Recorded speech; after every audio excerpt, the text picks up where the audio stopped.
Digital arrest મામલે આખરે કેન્દ્ર સરકાર એક્શનમાં, વોટ્સએપને આપ્યો મોટો સંદેશ, સરકારનો માસ્ટર પ્લાન. નમસ્કાર, હું છું પ્રેરણા. આપ જોઈ રહ્યા છો ઇન્ડિયા ન્યૂઝ ગુજરાતનું ડિજિટલ પ્લેટફોર્મ. આજે આપણે વાત કરીશું ડિજિટલ એરેસ્ટના વધતા સ્કેમ વિશે. છેલ્લા કેટલાક સમયથી ડિજિટલ એરેસ્ટના નામે નિર્દોષ લોકોને લૂંટવાનું પ્રમાણ ખૂબ વધી ગયું છે. આ સ્કેમમાં સ્કેમર્સ વોટ્સએપનો સૌથી વધુ ઉપયોગ કરી રહ્યા છે.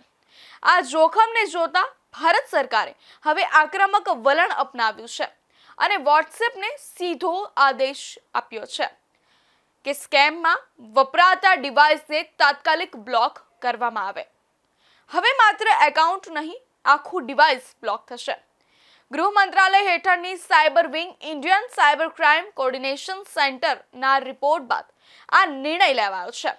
સ્કેમર્સ વારંવાર નવા નંબરથી એકાઉન્ટ બનાવી લેતા હોય છે, તેથી હવે તેમના ફોનની ઓળખ એટલે કે ડિવાઇસ આઈડી પર જ પ્રતિબંધ મૂકવાની તૈયારી છે. શું ફેરફાર થઈ શકે છે એના વિશે ચર્ચા કરીશું.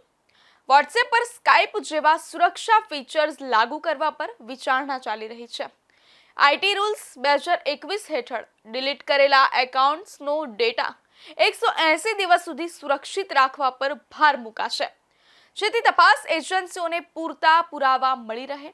ખતરનાક એપીકે ફાઇલો અને નકલી એપ્સને ઓળખીને તેને બ્લોક કરવાની યોજના છે.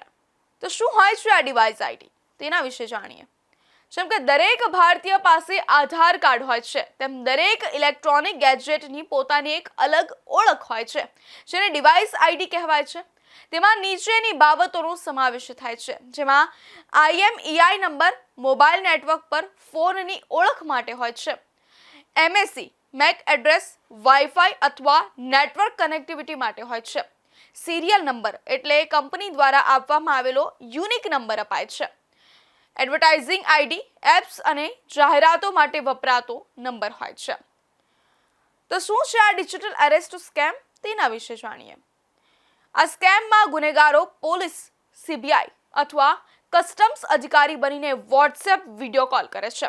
તેઓ પીડિતોને ડરાવે છે. તેમને નામે કોઈ ગેરકાયદેસર પાર્સલ આવ્યું છે અથવા ડ્રગ્સ કેસમાં તેમનું નામ છે.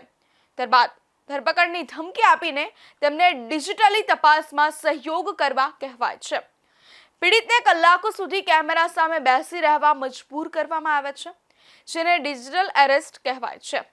આ ડરનો ફાયદો ઉઠાવીને તપાસના નામે લાખો રૂપિયા પડાવવામાં આવે છે. હવે 5 ગોલ્ડન રૂલ્સ વિશે જાણીએ. તો ઓનલાઈન ધરપકડ જેવું કંઈ હોતું નથી. ભારતનો કાયદો કોઈ પણ વ્યક્તિને વિડીયો કોલ પર ધરપકડ કે કેદ કરવાની મંજૂરી આપતો નથી.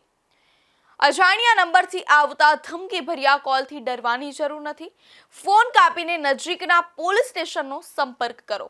બેંક વિગતો ક્યારેય શેર ન કરો અને કોઈ પણ સરકારી એજન્સી વિડીયો કોલ પર તમારા બેંક એકાઉન્ટની વિગતો કે OTP માંગતી નથી. વિડીયો કોલ પર પુરાવા ન આપો તો વિડીયો કોલ પર ગવાહી આપવાની કોઈ જોગવાઈ નથી. ફરિયાદ ક્યાં કરવી? તો જો તમારી સાથે આવું કંઈ થાય તો તાત્કાલિક સંચાર સાથી પોર્ટલ પર જઈને અથવા હેલ્પલાઇન નંબર 1930 પર કોલ કરીને ફરિયાદ નોંધાવો. તમારી જાગૃતિ જ તમારું સૌથી મોટું હથિયાર છે. સરકાર ડિવાઇસ લેવલ પર એક્શન લઈ રહી છે, પરંતુ તમારે અજાણ્યા કોલ્સ અને લિંક્સથી સાવધ રહેવું અનિવાર્ય છે. તો આવા જ ઇન્ટરેસ્ટિંગ વિડીયોઝ માટે જોતા રહેજો ઇન્ડિયા ન્યૂઝ ગુજરાતનું ડિજિટલ પ્લેટફોર્મ. નમસ્કાર.